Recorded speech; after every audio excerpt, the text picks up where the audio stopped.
welcome to Today in Space. We're back for another episode on the All Things Space Science podcast.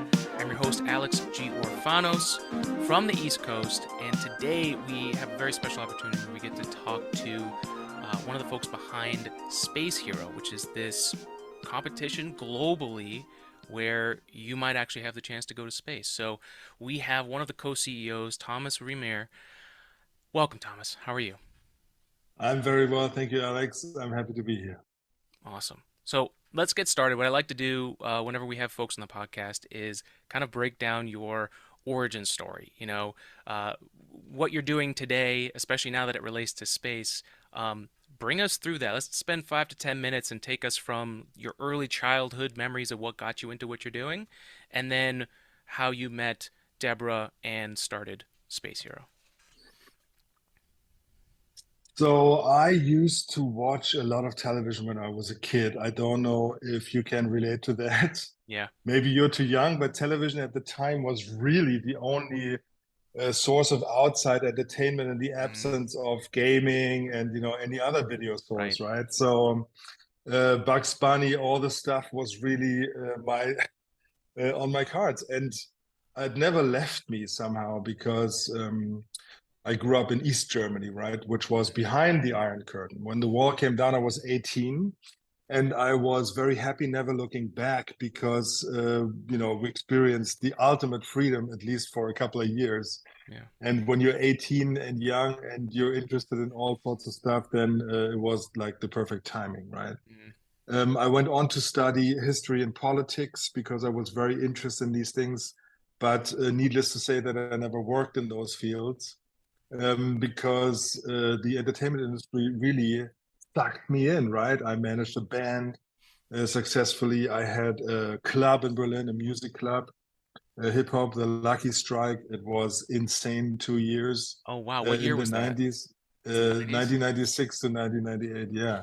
That's And awesome. yeah, I mean, we were the people bringing KRS One, Earth, Wind and Fire, Jamiroquai, Massive Attack, all these people to Berlin for the first time. Oh, And man. it was quite the experience for me as a young man because I was only like 26, right? And loved it. And then, I went on the international trajectory. I picked up a study with Paul McCartney School in Liverpool, the Liverpool Institute for Performing Arts Mm, in the North. And he has built something of a fame school there. I don't remember the movie Fame, where you can study, to become a musician, sound tech, acting, wow. stage design, lighting design, but also management. And so I ended up in this little class of people whose mentors were the managers of the Dire Straits, of Duran Duran, the Happy Mondays, and you're like in rock royalty, like Yeah. starting over. And it was great because I never had built up an international network, which I did then. And then in 2003, when I was finished, I set up my first international company called Artists First. Mm, It was the first e-commerce platform for artists. We had clients like Prince and George Clinton, and we sold the company 3 years later to Sir Bob Geldof, which was an event in itself, I can tell you. mm, And after that, really, I had done music, I had done live entertainment, I had done technology and platforms, and I was really looking into the next thing to disrupt, and that was television at the time because YouTube came on mm, the market right. 2006. And I devised one of the first web series that we had here in Germany called Big Fish, Little Fish. We Mm, sold it to MTV, great little deal, but I had a hunger for more and devised a concept for an international girl group called the BRICS. So you think the Spice Girls, but from yeah. 5 different countries. Oh, And okay. while we were doing all of the preparation for this, right, looking into time zone based voting, looking into Mm, mobile video already at the time, 2007, 2008, I happened to travel around those countries to talk to TV and media marketing executives, and one of those countries that I came to was Russia. mm, And we have difficulties with Russia; it's all clear. But at the time, it was a different country. Yeah. And so at least we thought, right? And so I had this meeting with this boss of Channel One, which is like the top TV station in Russia. And when I pitched this girl group, he loved it. And he said, I have something that I always wanted to do, but I never knew how. And I asked him, what is it? And he's like, I always wanted to send somebody to the ISS on a Russian spacecraft, right? But never knew how to give away this ticket to a global audience. But because of my structure and the stuff that I had invented for the bricks, he was like, let's partner up, let's do this together. And that's what we did. We partnered up for a while, but there was no ticket to the ISS at the time. NASA had grounded all the shuttles and needed to fly with Roscosmos and had bought up all the seats to do all the resupply missions. And so there was no tourist possibility there, right? So we shelved it, put it back, dissolved the partnership, and that was that for a while. I moved to another place to do a platform, music, media, games, and ebooks, little business with Sony and Universal. And I sold that as well in 2015. And then somebody called me from the years before and said, look, SpaceX is coming onto the market. You should pick up Space Hero again, because this time there might be a chance with the first private launcher arriving, right? Okay. What year was this when you got that call? 2015. Ah. So we've moved through my life now in very speedy steps. Yes. Although it is full of stuff, right? And but by the time, right, I already thought, do you want to really reheat this first love that you had or not? And certainly you don't want to do the same way that you did it the first time around, right? So I thought there must be changes. So why is this coming back? Obviously, I'm just like a messenger for this thing. It must happen somehow, right? And do you want to do it for what reason? And the reason clearly at this time wasn't egoistical nature when you want to become the biggest producer on the planet, but you think, okay, impact. Impact is the critical thing here. And you cannot create this impact alone. So I'm going to look for a partner that I can do this with. And bam, first thought that came to mind was Debs. Debs and I, we go back 23 years. Wow. We've been friends for like a quarter of a century. That's amazing. And yeah, we went, same circuits, entertainment, media platforms, technology, this kind of thing, conferences. I always appreciated her. She's so fearless, right? And international outlook, brilliantly entertaining, witty and strong. And I'm like, she's the partner. So I called her and I said, Debs, I want you to help me launch this thing called Space Hero. So she says, what is it? I'm like, we're giving away the biggest prize ever. And it's a, space flight to the ISS.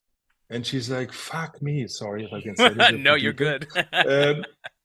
She's like, fuck me, sign me up. I'm in. I've just got one question. And I'm like, what is it? And she's like, what's the ISS?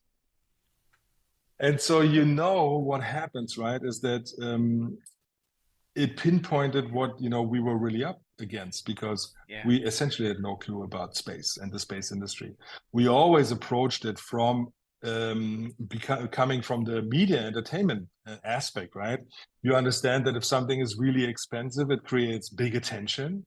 Okay, and that's actually ultimately what you want in the entertainment industry.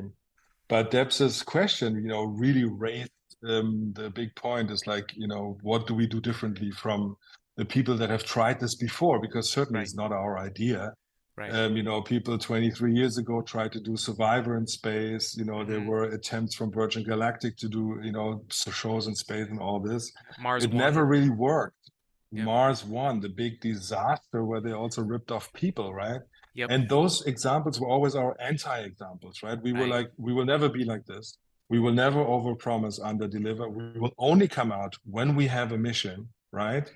And somehow the lesson must be that even if you have money, it doesn't matter that you can get a ride. You have to make the space industry your stakeholder, your supporter. You have to give them a win situation, right? So that they also see the benefit of what you're doing. And then Deb said, we must learn about the space industry and integrate ourselves with the industry, and then we can succeed. And so, lo and behold, we Googled space conferences, and the first conference that came up was New Space Europe at the time in Luxembourg, a very, relatively small event. And then we wrote to all the 218 participants, and we got meetings with all of them because we were interesting, right? Coming from a very different background.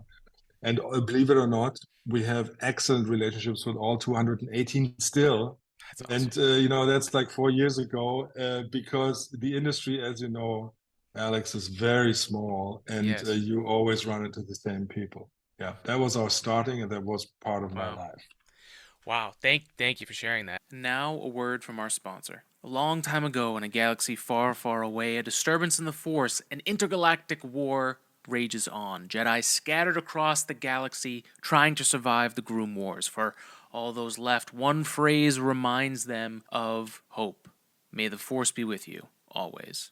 On the May 4th edition of this Manscaped sponsorship, you can find strength in Manscaped's tools in the Groom Wars. Be prepared. If you go to manscaped.com and use the code word SPACE, you'll get 20% off everything in the store.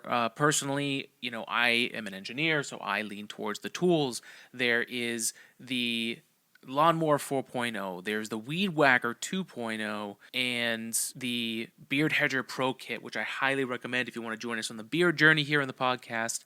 But these tools are your lightsabers, and you can find strength in them. Resist the dark side to not groom. Manscaped can bring the balance to the Force. Use the code word SPACE at manscaped.com. Get 20% off and free shipping by using the code word SPACE. That's 20% off and free shipping at manscaped.com. May the Force be with you. And thanks, Manscaped, for sponsoring us. Now back to the show.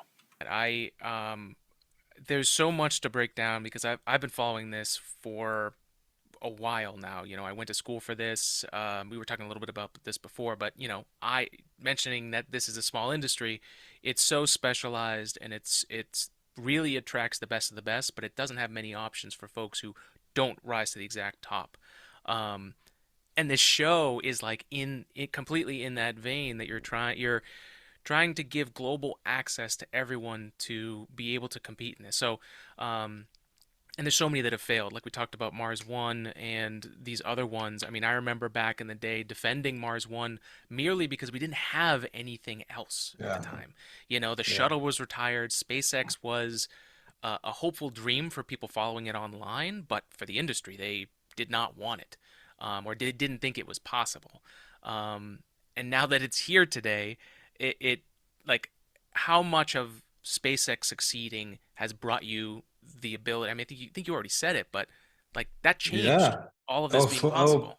massive. I mean, look, the advent of SpaceX, and also them being so stratospherically successful in the engineering part of their business, right? It's wonderful. Yeah. I mean, just watching this, we went to see every launcher and every manufacturer, right? So we went to see Boeing, we went to see, everything that NASA does and all the space centers, JPL.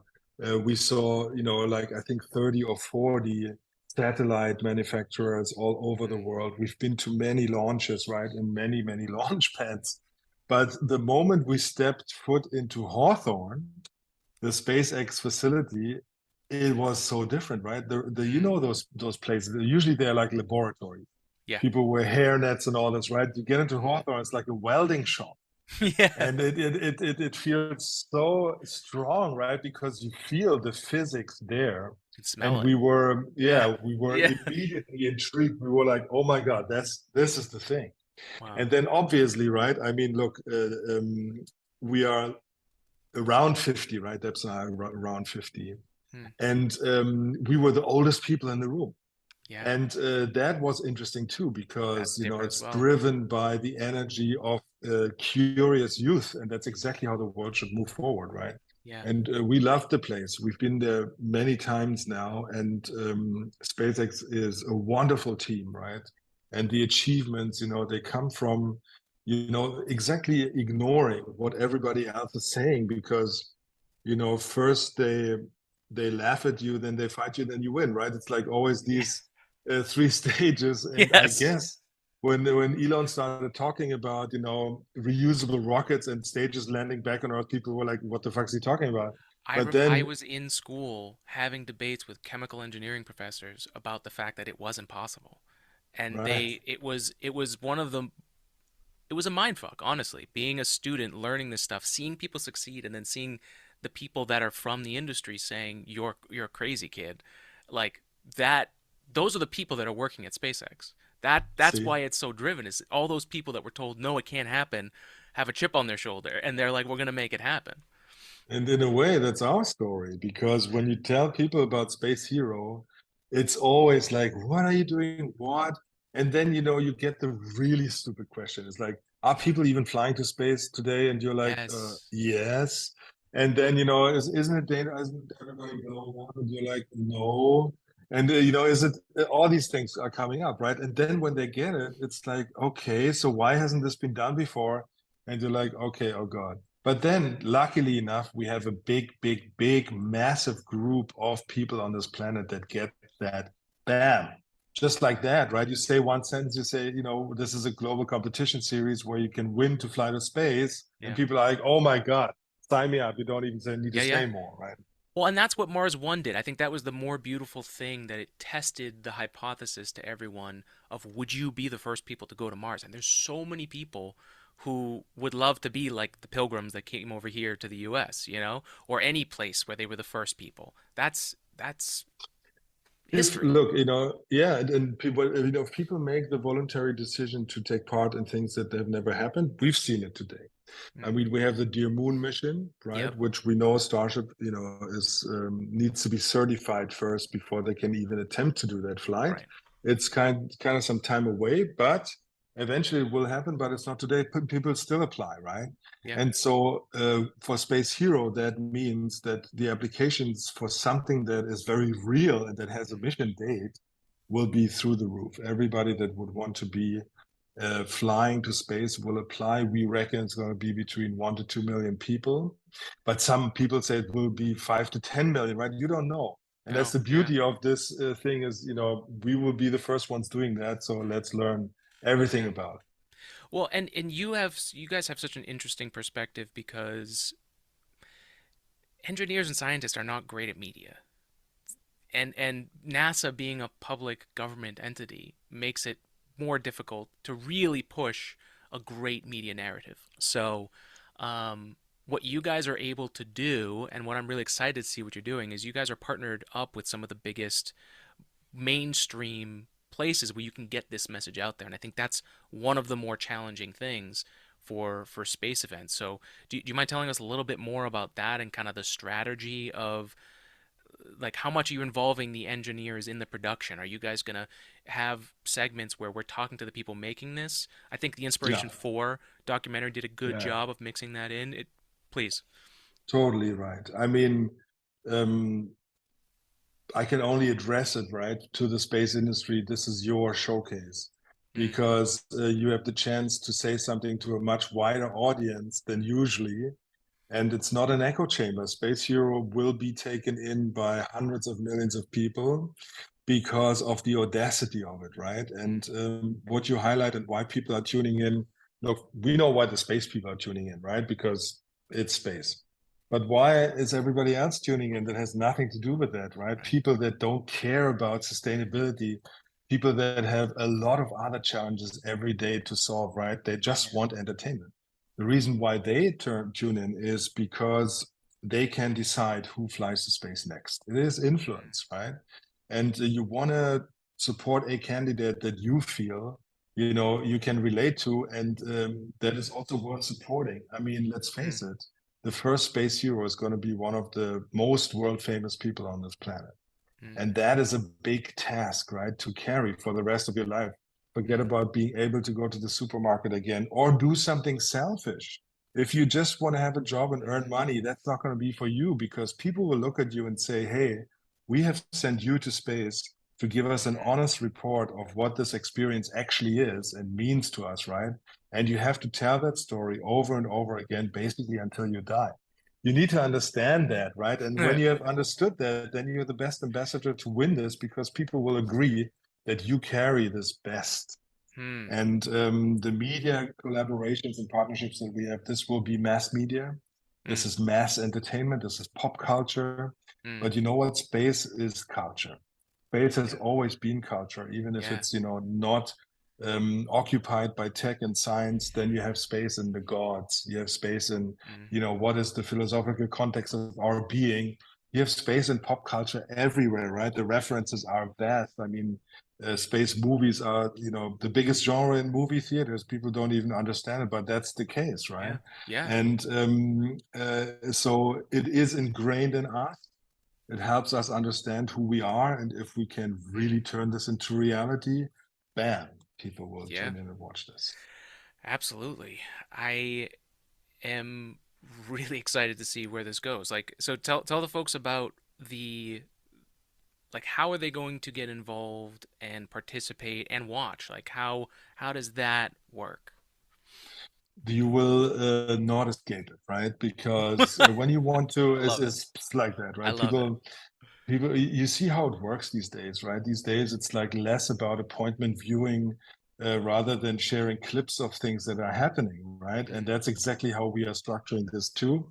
So the real thing is building the core community, and the core community can only exist of, the applicants, their family, their friends, and the fans. Mm. Okay. And when you have that direct group involved, you're instantly looking at a group of 100, 150 million people worldwide. And Mm. those are just the ones that are directly involved, right? The indirectly Right. involved people that are just watching is even bigger. And we have 4 phases in the project. First is the application phase, which with us is public. Usually when you have casting shows, Right. producers receive some application, then the first episode, you're introduced to the finalists, not with Mm. us. We want the 24 finalists that we will find after a 6 month process to be world famous already. You're tuning in to Mm. the competition with the 24 finalists because you know and support somebody in that Mm. competition already. And that is a big difference to everything else before. But it's a wonderful game, right? I mean, every Mm. day you have the chance to scroll through new candidates and, vote and, move people up. Uh, And that's exactly how you want it to be. And then when the Champions League basically happens, you already tune in because the people on the field are you're the invested. superstars. Yeah. Yes. Yeah. And then the competition happens, and that is we call that phase always the American Idol for space kind of thing. Mm. And except you don't have to sing. And it's challenge, it's challenges, it's judges, it's Mm. behind the scenes, it's this very nice combination of competition but also cooperation.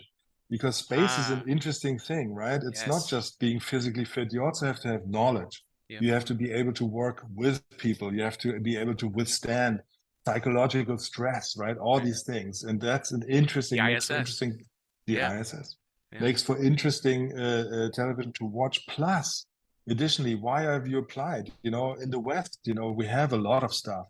And it means that people will mainly apply out of vanity and Mm. fame reasons. In Mm. other parts of the world, it's an existential question to getting, out of your dire circumstances. That's your chance. So it's a Mm. survival reason, right? Yeah. And when you put 2 groups together like this, bam, you have the conversation the world needs. And we are going Mm. to provide that. That's beautiful. And we're seeing the reality of how privileged we are as Americans with our space program, even, and going back to the moon with Artemis. We have the first Canadian astronaut that was chosen, first person of color, the first woman. But there's an energy behind Canada because it's their person, and like you're saying, to be able to have all these countries to have their first person, their first representative, be able to go or even have the chance, that could be hundreds, if not ever, possible for that country.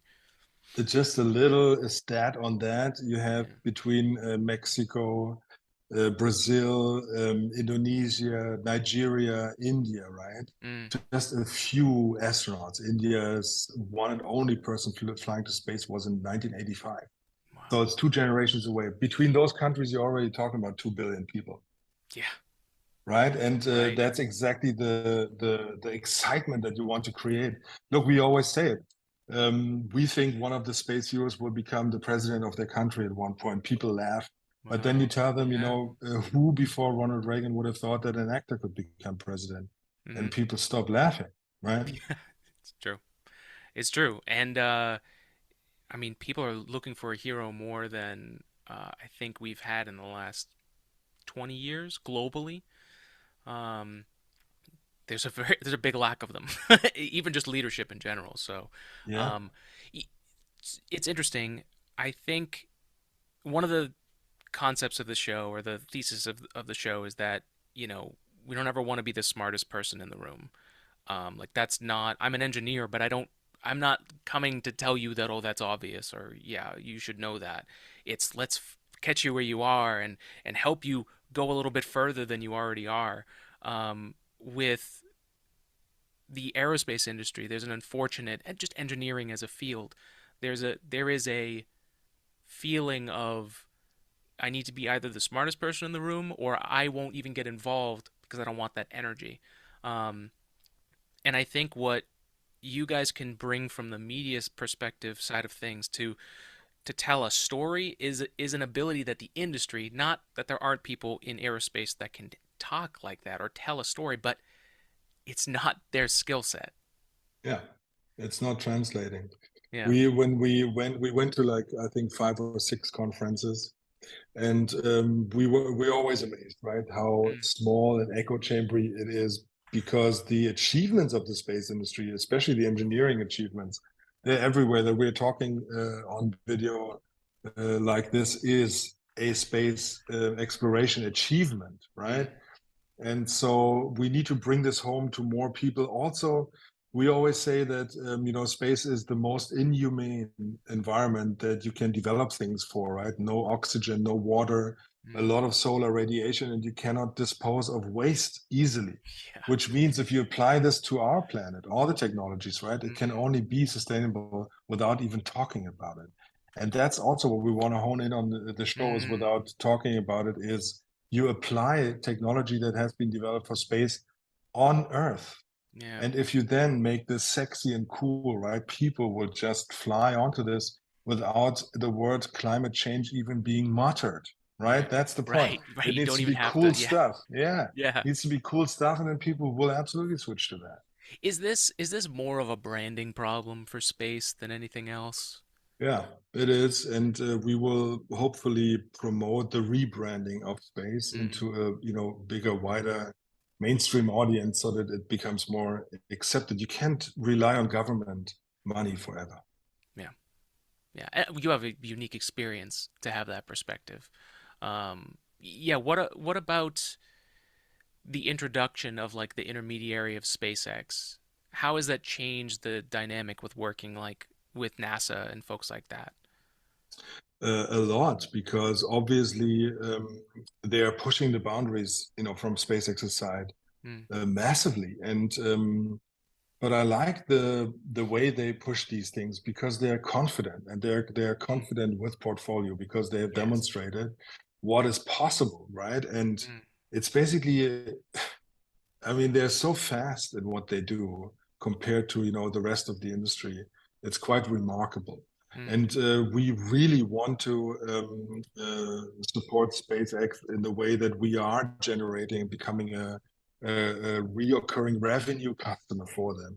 Because right. obviously NASA is paying for a lot of stuff and space travel still is very expensive, especially on the human side, right? The prices Right. come down on the satellite side permanently. But as human side is still difficult. And so we need to demonstrate that we can do this together and support SpaceX all the way. Mm.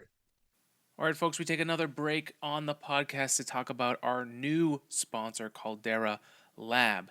And as we live in the age of potential alien abductions, and who knows, if you do meet an alien, you want to put on a good first impression, especially since your dermis, your skin, is your largest organ. That's all we have to go for us, man, you know? So, Caldera Lab offers the full spectrum of skincare that is backed by pharmaceutical grade science, and they're using nature's purest and most potent ingredients. When the aliens observe us, right? First contact, you're face to face. They're probably going to analyze what's on your face. And if you're coming in there with a bunch of plastics on there, and I mean, what does that say about how humanity treats themselves. Put your best face forward and go to Caldera Lab, use code SPACE, and get 20% off of their best products. So I was able to use the regimen bundle, which is a twice-a-day routine to transform your skin. Inside the bundle, you'll see the clean slate, the base layer, the good. The clean slate's where you start off during the day, you clean your face. I do that in the shower. Then the base layer comes next. It's a nutrient-dense, fortifying moisturizer, hydrates your skin and absorbs fast. And honestly, there's a bunch of guys out there. Look, we all see you. I've been a part of this. You're wearing black that day. You're getting a bunch of flakes going on. You know why? It's because your skin is not being taken care of. So you can also use things like the Good, which is your go-to at night before bed and clinically proven multifunctional serum that helps your skin look tighter and smoother and puts on the best face for your new alien friend. So be ready for first contact. Be a good human specimen and go to Caldera Lab, use code word SPACE for 20% off, and do it right. Thank you, Caldera Lab. Let's go back to the show. How are the engineering and scientific aspects of space travel going to be incorporated into the show? Are there going to be certain team members that are interviewed, or how do you see that going? So obviously, the candidates will have to solve technical challenges, right? That's one thing, one access point where technology can come in. Then the second thing is putting the mission together, because let's face it, outside of the media spectacle that this is, it is still a space mission that we are conducting.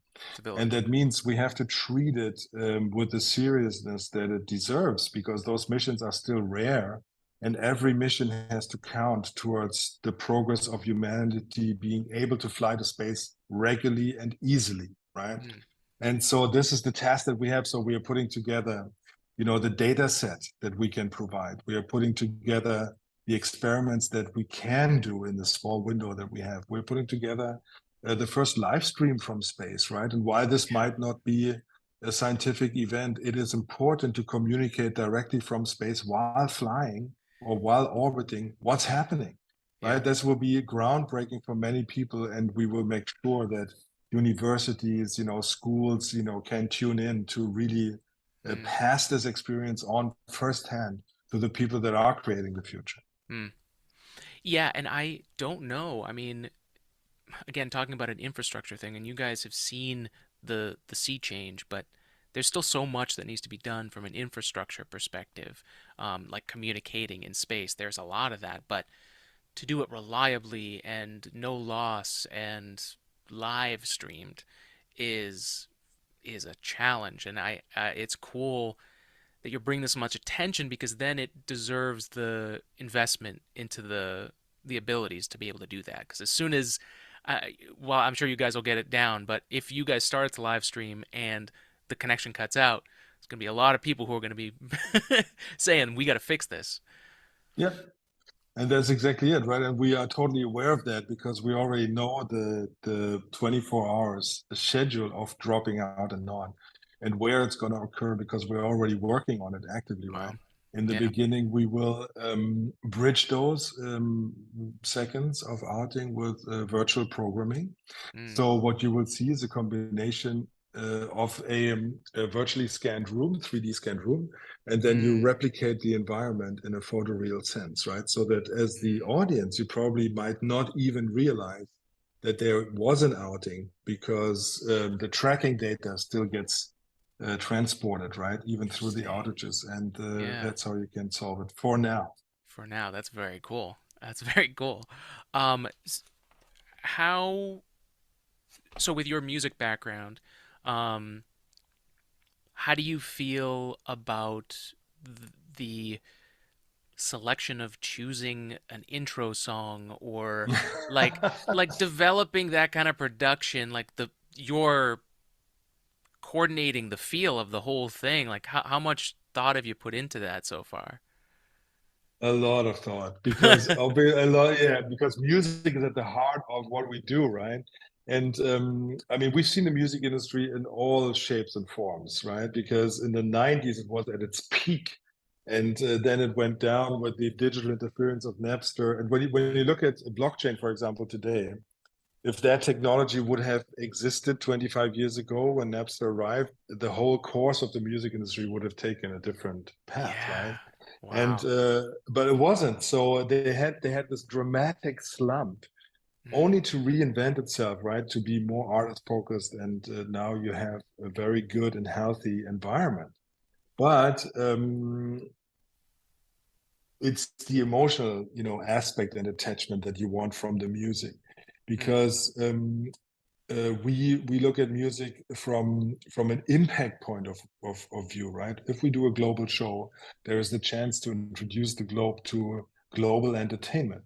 But Mm. of course, it's for anybody it would be hard to watch something that they cannot relate culturally. So Mm. the only way to do this, you have to combine these things, right? Yeah. And there are global superstars for a reason, because there is a formula of how music is produced. But then if you mix it in with local colors, that's what we want to honor, to Mm. give it the global message that we have, right? And for sure, there will be one spin-off of Space Hero will be the first band in space, the first DJ in space, and the first, conductor in space. All Wow. these things, because we want to find aspects of audiences that are interested in various aspects of these things. And once you have access to human spaceflight and you can do this as often as you want. Yeah. Well, there's so many, one of the early ideas we came to with the podcast was that really any job that's here on space or career or whatever has its place in space in its whole different form, whether you're a plumber to, an artist. You have your terrestrial side and you have your extraterrestrial side. I think that's Dear Moon, right? That's essentially what they're trying to do is showcase how do these artists change, or how does their art change or be influenced by this trip around the moon. It kind of sounds like almost like every contestant might end up having their own version of their own theme song for the local color for the place. That's kind of cool. Yeah, for sure. I mean, it's always, it's a big challenge to look at a global thing, because Yeah. there's no such thing as one global thing, right? It's Mm. um, having a lot of people agree on one thing is difficult already, but having hundreds of millions of people Mm. agreeing on one thing is even more difficult. But on the other flip side, you have the feeling that you can unite many people behind this humongous task of Mm. finding somebody that should represent us, right? And Mm. that's worth exploring, because we all have a mobile phone, but we don't use it for global exercises. It's Mm. all nationalized, and you rarely venture out of these things. And we need to change that, because a lot of people are afraid of the future because they have the feeling they're isolated, where there's less isolation today than there has ever been before. The connectivity is there. Technically, it's not an issue, right? Mm. But culturally, we need to start using this and understanding Mm. it a lot better. And that's where we want to revolutionize the thinking on these things. How do you address elections? How do you address, global challenges? How do you Mm. address the national versus the global thing, right? It needs Mm. reinterpretation. People love the national aspect of their things because it's their culture they can identify with. It gives them a sense of security, right? Sure. Everything outside of that is dangerous, right? And but it's Yeah. actually not. We have a very small planet in a big, vast ecosystem that is space. Yeah. And as far as I can see, there's nobody there to save us yet from the outside. So we have to do this ourselves. I love that message. Yeah, I can relate to that's probably part of my journey as well. I grew up in a Greek Orthodox family that came here to the U.S. and I understand national pride and being Greek. Um, and the on the opposite side of things, the fear of anything that isn't especially from the Orthodox, the original that isn't the what we started with. And I'm obviously on a different path, uh, but I agree. I think so many people go into technology and online with their own thought process of what it is instead of assumptions. um, and I mean, this podcast, I mean, I'm talking to you today. This wouldn't have happened if I hadn't taken the journey to say I don't know what I'm doing here. Let me learn from somebody else. Do you have any like philosophical or you mentioned culture? Are there any people that you look to or were influenced by that kind of influences your own take on that? I think too many to just talk about them Yeah. here. I'm a voracious reader, and I love the fact that although I've never worked as a historian, it helps me understand things a lot better, right? And to Mm, estimate where things are going. And also, when you study these things, you train to, read in a specific way and get information in a specific way. But I guess it's with Einstein. That's where I am, right? Because mm, you say with your Greek Orthodox background, right? I grew up in a family that were communists, mm, and I was a young kid. My grandfather was already a communist, so everybody like staunch believer, right? That things can be a lot better. But then obviously it failed for mm, reasons that were overwhelming people, right? And the higher consciousness is a hard thing to do.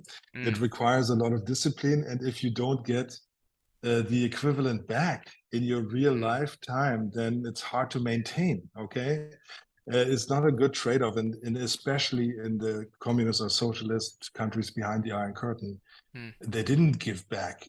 I mean, we didn't have great food, we couldn't travel, like all this kind of stuff. And right. you're like, okay, why is this happening? So as a kid, I was already questioning this stuff, right? Yeah. And my family was not talking to me for a long time, especially after the wall came down, especially when I started to become entrepreneurial and make money. They Oh. were like, what the fuck's going on here, right? Mm, What do we do wrong? But they didn't do anything wrong. It's like, yeah. um they taught me that the belief in one thing is nothing bad. If you believe in a thing, it gives you power, gives you strength, right? But you shouldn't do it to follow a dogma. You should do it to understand things better and get Mm, strength, right? And mm, the Einstein thing that I mentioned earlier is, for me, the universe exists. And Einstein, I think, at one point said, like, it's not word for word, but similar, that, God is basically the laws of physics mm, all put together, and the stuff that we don't understand in between, that's the universe. And I mm, totally subscribe to that because obviously you can't explain everything. And, even if you try to be a scientist doing that, there will be things that, you don't understand, we don't understand. And but still, it all hangs together. That's the fundamental existential understanding. that's beautiful. Thank you. Um, yeah, Einstein has also influenced. Uh, he's such an interesting scientist for an age of chaos, and I think That's right. that's where I connect a lot with him now, with everything going on. And it's interesting because uh, there's a space conundrum that every time there's progress in space, the world seems to be on the downhill. Um, I don't know why that is, but it is there, and for some reason we're repeating it again. Um, what's your take on that kind of idea and that repeating? It's a spot on analysis, Alex. And I know exactly what you're referring to. When rockets flew for the first time, it was World War II, and the rockets were developed by Werner von Braun for the, German Nazis. And then when we were trying to go to the moon, right, it was Vietnam and, everything else shattering Western beliefs in 1968 with the student movements, etc. Yeah. And now, we're coming back into the, one of the biggest conflicts that the world has ever seen is because we are getting from one monopolar world into a bipolar structure again, Mm, right? With power structures moving and shifting. And I guess the reason for that is, and why space is accelerating those times, is because the people that do it, they understand that it is the biggest aspiration and source of hope for mm, everybody. And that's why you push it strongly, and especially times like this. When there's peace and everything's fine, you essentially don't need it. right. And like creativity now, as Yeah. dark as the world has become, it's been very fruitful. But I guess that comes with the Yeah, it's not territory. that totally. And you know, it's not that dark. I mean, people always say that and the media and blah, blah, blah. Yeah, But, you know, ultimately, everything's better than it used to be 100 years ago or 1,000 I years agree. ago, for You know, sure. it's interesting. I agree with that analysis of the world. But I know that a lot of people believe it, and it's very quantum. You know that you can make your reality miserable if you believe that it is miserable. Um, so yeah, there's a lot of work that I do for myself, like finding Wim Hof online Mm. and deep breathing exercises to manage my anxiety has been tremendous. But it really does take someone saying that you know I want to make a change. I don't know, and I think that's the more scientific thing than I know everything. It's I don't know, but I'm gonna find out. And I love that you're saying that because obviously, with the podcast that you're doing here, you have found a channel Mm, to counter your anxieties, right? Because you mm, know how you do this is I don't know enough. I want to know more. I want to hear other people's perspective on these things yeah. in an informed conversation, and that will help you as well to learn more and overcome this and gain new energies, right? To Mm, deal with the anxieties that you have, and you know, channeling emotions is a critical thing for mm, anybody, right? And I see that you know generations my kids, right? 22, 24, and mm, 25. And I mean, so self-aware, right? That mm, it's painful for us as older generations because mm, we are like brutal compared to them, right? And and but the self-awareness, you know, is of course there because there's so much information there, right? mm, You know a lot more about the world than you know we have ever known, mm, and it's hard to deal with this. Of course, you become more sensitive towards things. And I mm, think that's not a bad thing because also the concepts of you and the future coming mm. out of that generation are very interesting. And, you know, they need to figure out how to deal with this. We can help. We Yeah. can help by raising the attention and the awareness. And we can help also with, you know, the energy that we can channel towards these things. Mm, Uh, but in general, I love the way you are channeling your anxiety into this thing here. And it's a good way and a productive way of doing this, mm. also helping other people because people that are listening, you know, they will take inspiration from that too. Thank you. I appreciate that. Thank you. It's been a lot of work, and I have really, honestly grown a lot just through this podcast.